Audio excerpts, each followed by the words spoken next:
En esta paracuaria abarcamos de Argentina los 4 pueblos de la provincia de Corrientes: Yapeyú, La Cruz, Santo Tomé y San Carlos. De la provincia de Misiones, San Javier, Apóstoles, San José y Santa Ana. De la República del Paraguay, San Cosme y Damián y Santa María de Fe. Y de la República del Brasil, San Juan Bautista.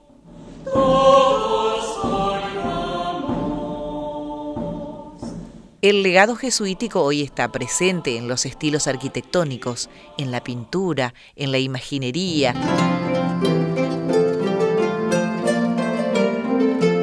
en la música y en la religiosidad popular expresada en las fiestas patronales.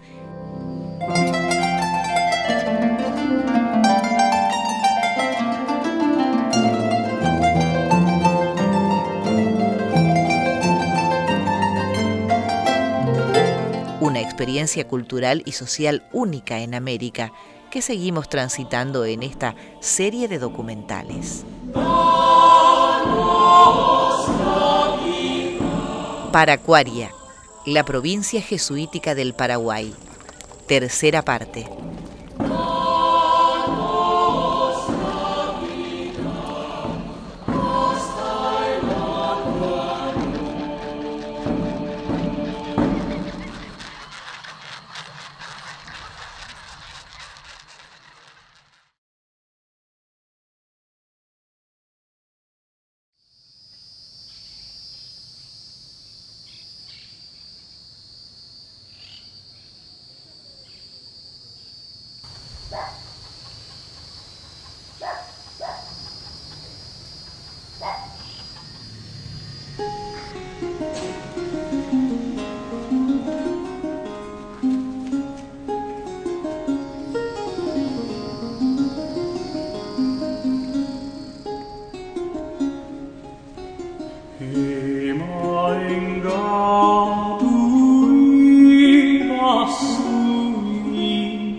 Misión de Santa María de Fe, 1647. Esta misión había sido fundada en 1647 por el jesuita francés Manuel Bertot. Jesús,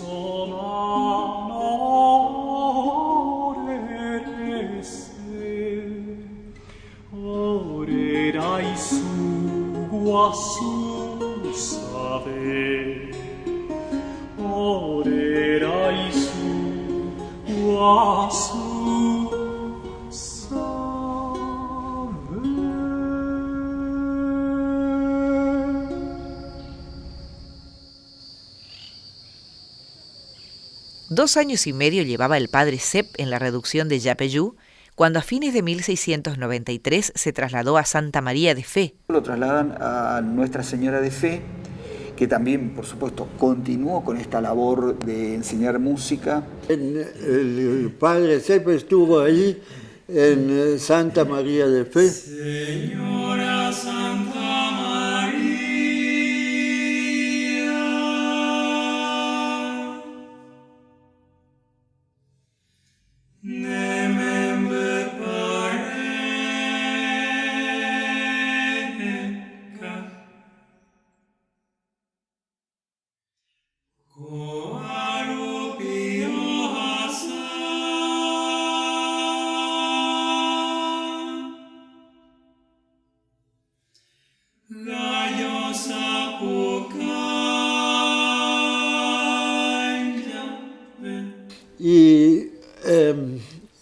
cosa muy especial es que ahí le agarró la famosa peste. La reducción fue asolada por una epidemia y el padre Sepp tuvo que tratar de salvar a los indios enfermos.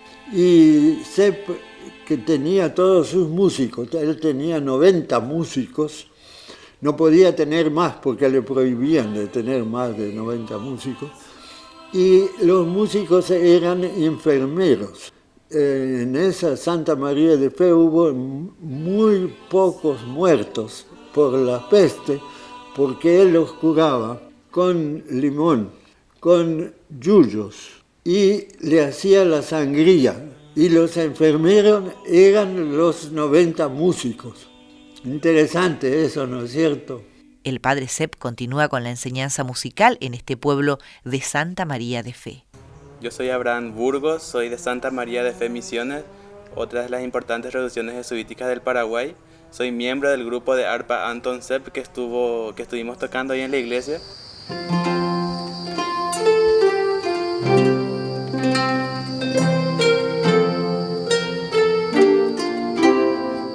¿Por qué el nombre del grupo Anton Sepp? Anton Sepp fue justamente uno de los jesuitas que estuvo en Paraguay. Él fue uno de los primeros que ingresó el arpa paraguaya, por eso es conocido también como el padre del arpa.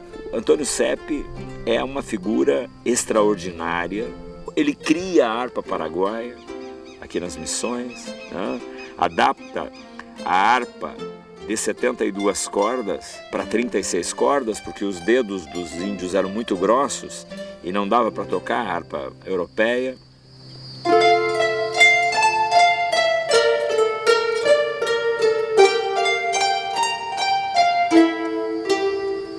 Escribe Sepp: tengo en la nueva reducción un muchacho de 12 años que toca sobre el arpa cualquier aire.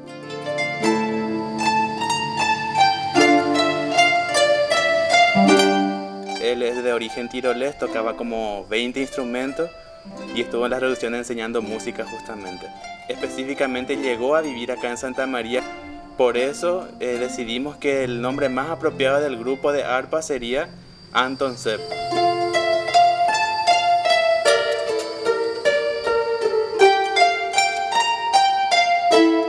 Yo creo que eso que estamos haciendo con la música barroca guaraní es un rescate cultural muy importante.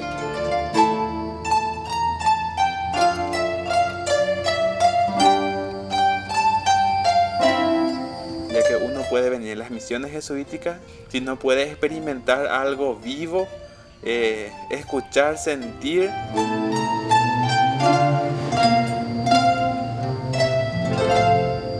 Lo que quizás para en aquella época significaba también para los indígenas. Todo ese trabajo fue gracias a la profesora Victoria. Soy Victoria Oviedo, de San Ignacio Guazú, Misiones, Paraguay. Estamos ahora en Santa María de Fe. Estoy tocando el arpa hace 10 años. Y todo comenzó con el proyecto que el maestro Sarán había presentado, que se llama Sonidos de la Tierra, que está muy extendido acá en Paraguay.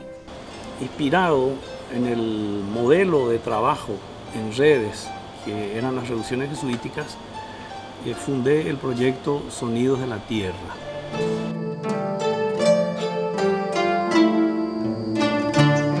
Es una red de escuelas de música que busca la integración social y comunitaria de los pueblos, sobre todo como una escuela de valores. La orquesta, escuela de vida, donde los jóvenes aprenden lo que es la solidaridad, la honestidad, el trabajo en equipo y sobre todo la posibilidad de crear belleza en conjunto.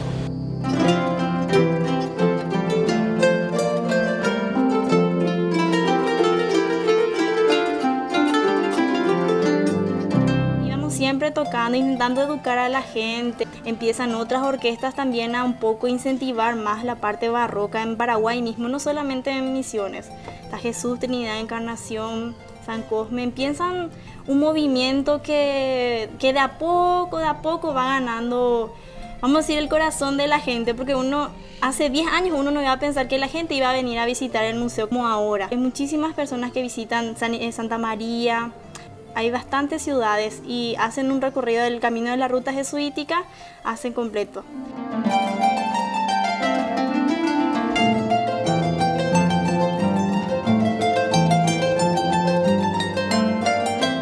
Lo que interpretamos fueron fragmentos de un libro que se llama, no sé muy bien latín, pero es fragmento de un libro que los jesuitas utilizaban para enseñar varios instrumentos. Lo que dice Victoria Oviedo me hizo investigar un poco a ver qué era ese libro, y en realidad es un libro con un método de enseñanza musical, escrito por Domenico Zipoli, nada menos que por Domenico Zipoli en Córdoba.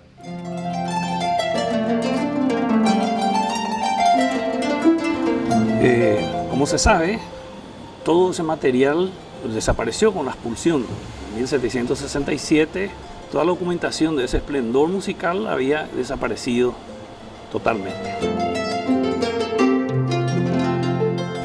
Hacia el comienzo de los 80, aparecen en Bolivia las 5.500 páginas de música descubiertas por el arquitecto Hans Roth. El arquitecto Hans Roth, él va a San Rafael en 1972 a hacer la restauración de San Rafael, encuentra unas cajas en el coro de San Rafael con las primeras partituras.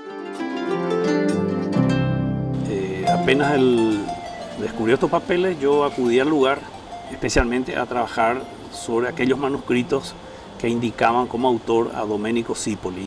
En 1986, Luis Sarán encuentra este libro en el archivo musical de Chiquitos.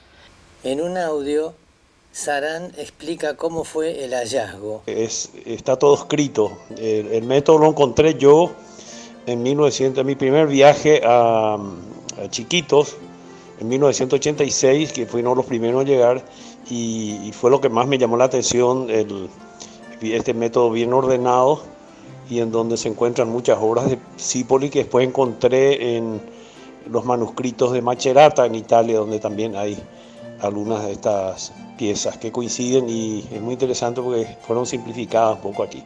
El método es muy lindo porque es grado por grado, es el que vos tenés, que va creciendo, y era para enseñar la improvisación, el órgano, el clave y también el arpa, que se introdujo para reemplazar al continuo, para el acompañamiento en los templos donde no había órgano o clave.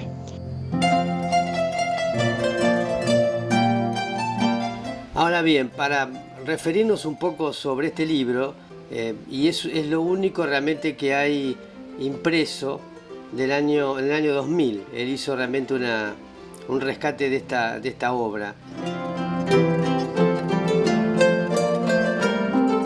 El título es en latín, pero vamos a decirlo en español. Es Principios o elementos para la buena pulsación del órgano y el clave.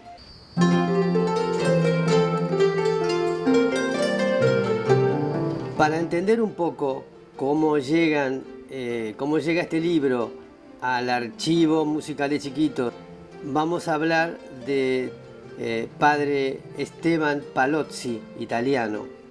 Entra a la compañía en 1716, con una diferencia de meses, cuando ingresa Domenico Zipoli. El 13 de julio de 1717, tanto Zipoli como Palozzi, los dos llegan a Buenos Aires.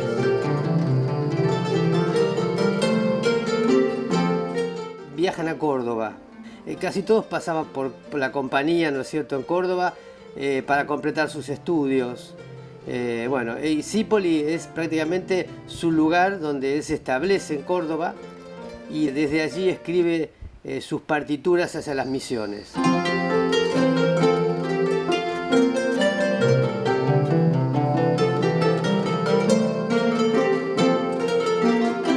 Zipoli escribe este método, y ese escrito lo lleva el padre Esteban Palozzi a la misión de San Francisco Javier en Chiquitos.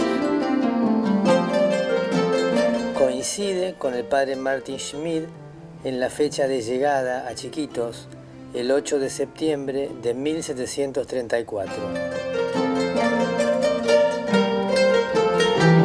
En San Javier estuvo el padre Juan Messner, músico, que junto al padre Martin Schmid, en tiempos posteriores, fueron los copistas del libro de Zípoli, lo que posibilitó que se conserven en buen estado las composiciones a través de los siglos.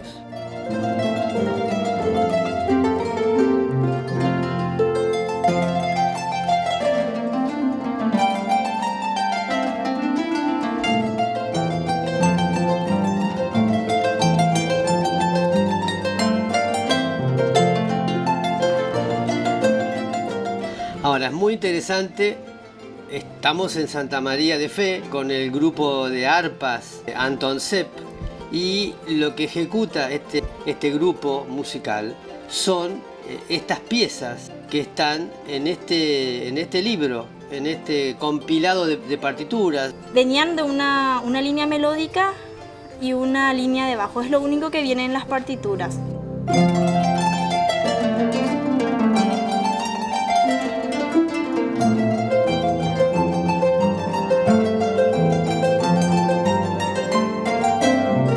Para que esa música vuelva a tener el sentido que tenía antes las reducciones, porque en aquella época se utilizaba para la evangelización. Después, yo supongo que cada instrumento adaptaba eso. La música de los fragmentos que tocamos están adaptados y arreglados para arpa paraguaya. Quizás en el arpa más todavía, porque la polca es como un conjunto ya de Paraguay, pero mucho antes que suene la polca, en estas tierras aquí mismo ya sonaba la música barroca guaraní.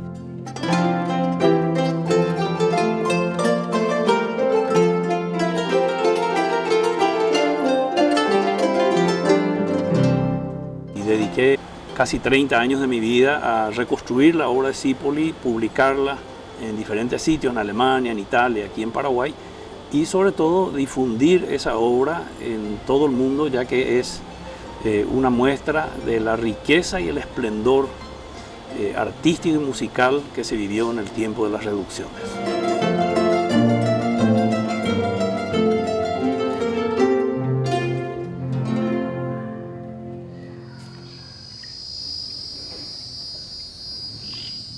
El hermano Brazanelli elige Santa María de Fe como lugar para trabajar en 2 retablos, uno para la iglesia de la Compañía y otro para su capilla doméstica en Córdoba.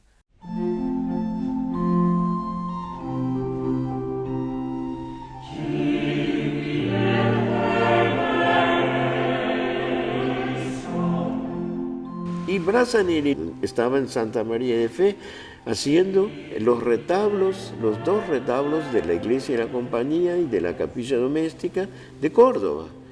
Él eso lo hizo con la ayuda de los indígenas, de los guaraníes. Él dirigió y ellos ayudaban, eran carpinteros habilísimos.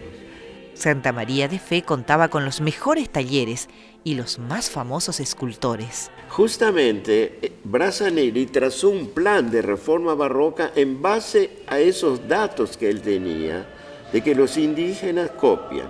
Entonces, él hizo estatuas pequeñas, modelos, que tenían que circular por los talleres para que los indios copian. Entonces, en un muy poco tiempo, estarían las misiones equipadas de imágenes barrocas. Pero, ¿qué ocurrió?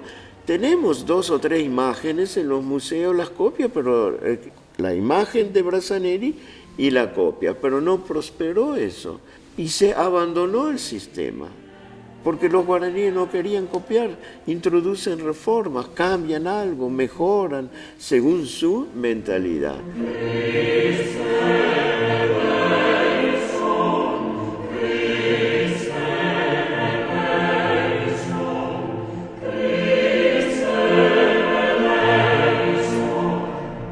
Brazanelli aquí se encontró con la mayor resistencia de los indígenas a la introducción de su estilo barroco.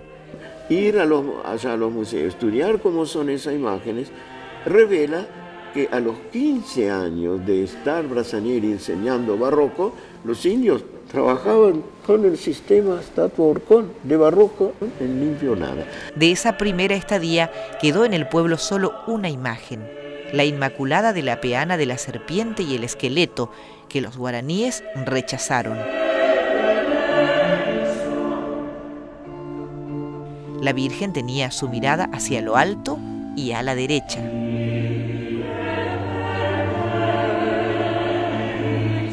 Regresó 25 años después a esta misión y modificó la orientación de las miradas. Conciliando así con los escultores indígenas, fue toda una aceptación de la cultura y religiosidad guaraní.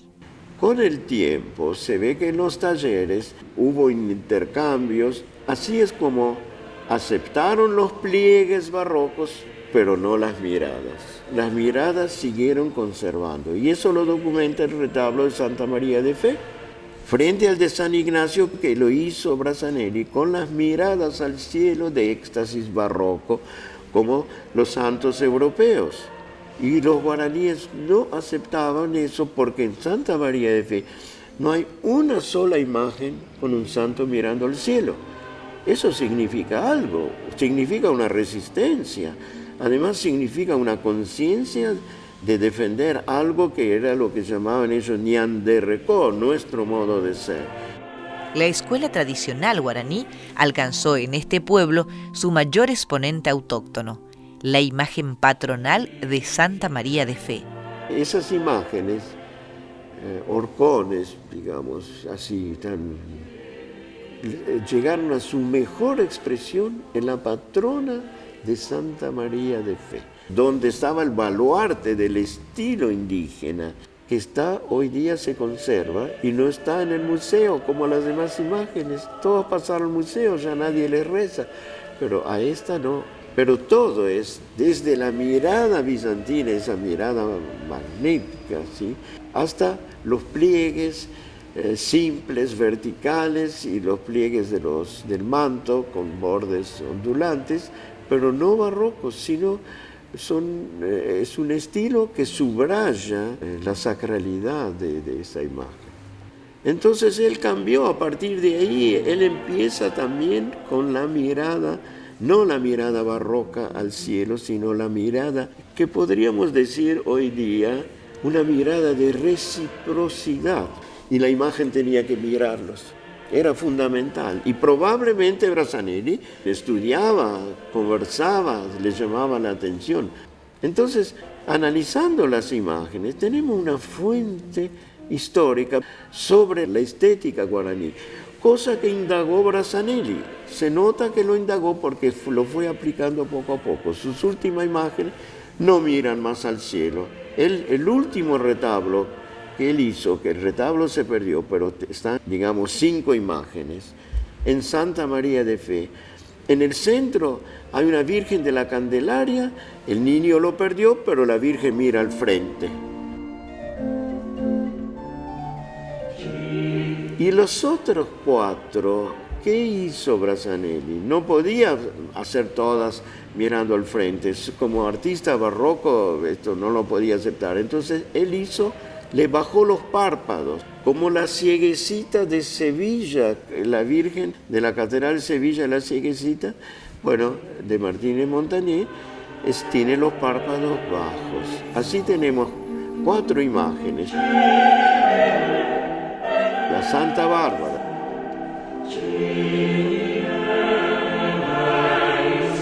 el San José,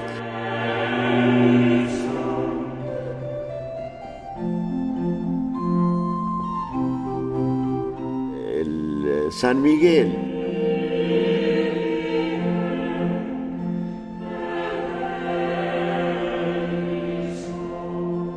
y una santa que no es bien de mano de Brassanelli, pero probablemente él tuvo que viajar a la otra banda, San Ignacio Mini, y tuvo que dejarlo inconcluso. Habrá dejado un bosquejo y algún guaraní lo terminó, porque es diferente un poco la factura. Podría ser una María Magdalena, algunos dicen que es Santa Cecilia, bueno, pero todos con los párpados que cubren la mirada.